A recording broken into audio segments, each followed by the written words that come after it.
To S.O.B by sleep texting my ex after years of zero contact. We broke up on good but sad terms many years ago. A modern classic case of my really not wanting to make children and her really wanting to. It's pretty essential, but nonetheless the only thing that came between us. Because of that, we found it really difficult to move on and see others in a respectfully serious way. We also couldn't stop hooking up again and again whenever we were both single. After several years, we realized that unfortunately absolutely zero contact and no following each other on any social media seemed the only way to move on. And so we did for the entirety of 2022 and 2023. It seemed to kind of work and pave the way towards dating without the inappropriate risk of regarding someone as second best. Then came last night. It must have been some kind of hypnagogic hallucination, where you're somewhat awake but still dreaming. I was totally convinced I was at my ex's place. My bedroom even looked like hers and I had somehow forgotten we're not together anymore. The only thing that seemed off was that I couldn't find her anywhere and it worried me. Waking up this morning I remembered it as just a normal dream, although I felt a little dizzy and disoriented. I looked at my phone and saw her message saying, "Are you okay?" Then I discovered this was a reply to my own message to her in the middle of last night. Is everything okay? I can't see you anywhere. Love you. When we both managed to figure out what must have happened, we laughed, then it gave her the feels, then I got the feels. Then we realized we already started bonding over being sad about it. Since we're both dating, we decided to leave it at that and resume zero contact ASAP. A bit late. My cheeks are still red as I'm writing this and I'm fighting to get all the kinds of unwanted hormones out of my head. TLDR, last night I emotionally cheated by hallucinating I was still with my ex and texting her accordingly. Ada for wanting to end our 26F, 26M relationship because my GF sort of cheated in a threesome. This all started when my GF and I did a kink quiz a while back. Basically, we found some online quiz for couples to help bring some new sex/kink ideas into the bedroom.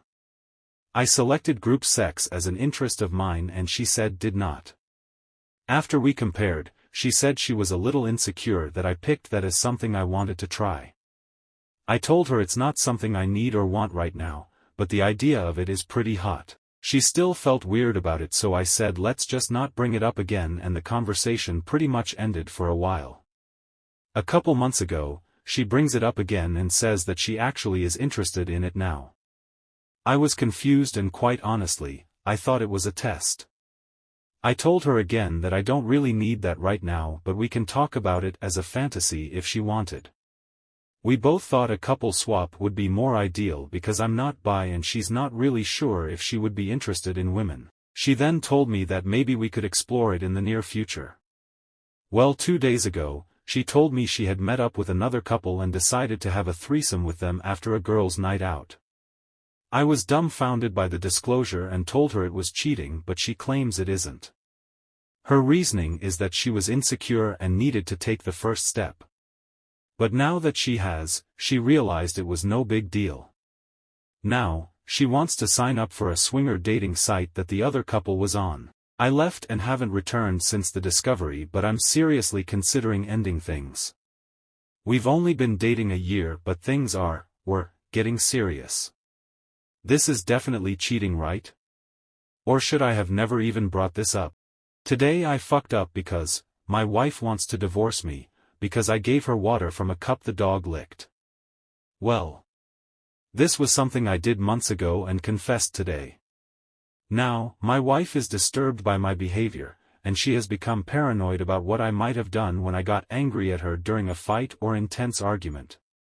We have been married for a year, and before that, we lived together for 2 years with a golden dog.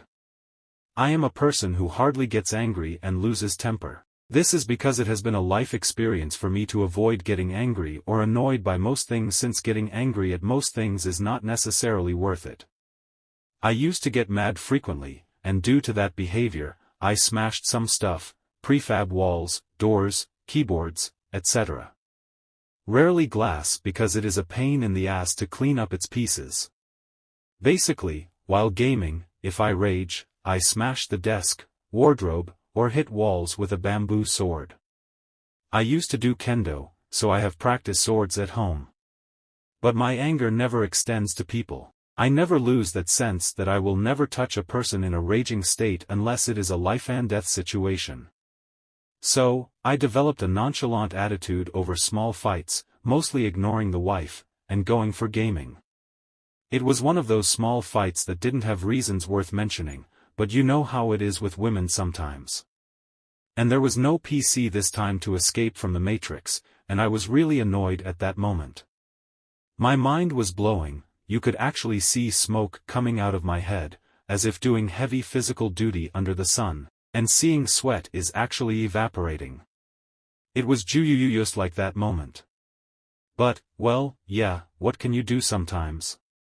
After little argue we sat in living room without saying anything and I started to swipe reels, read some mangas on my phone, etc. There was almost an hour of silence before I went to the kitchen to grab some drinks. Our dog accompanied me to the kitchen. He must have gotten bored, I can relate. I was checking the fridge for something liquid to cool me down, grabbed juice and cheese, and got ready to turn back to the battlefield after loading up. I put on a sharp face, returned to the battlefield. Long before my respawn, she asked, "Did you bring me anything, love eeeee?" while putting on her kitten mask, as if she could calm me down, but no. It never works on me when I'm triggered. I only returns to normal state after some time passes. She doesn't have to do anything special but to leave me alone. I didn't reply but looked at her sharp eyes, one eyebrow lifted. She must have understood from my look and asked for a glass of water, maybe, she said. I didn't say anything but sighed angrily. Went back to the kitchen, of course, my comrade followed me up there again. I filled a glass of water and prepared to return to the battlefield yet again. My comrade was looking at me, with tongue-is-out smiling face. It was one of those moments where a brilliant idea popped into my mind, as if I discovered electricity or something.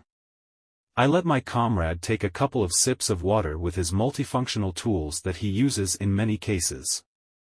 I returned to the battlefield again, and it didn't actually look like a battlefield this time. It was more like a jackass scene but more humane, of course.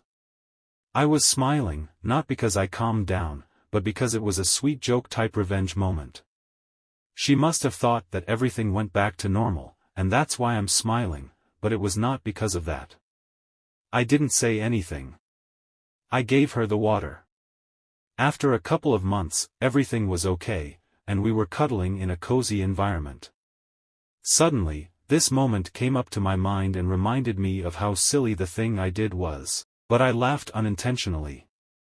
She asked me, "What?"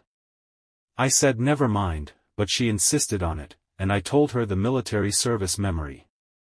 She was in shock, unimaginably overreacting to the story I told her. She didn't want to believe it at first. But I said yes, it was real.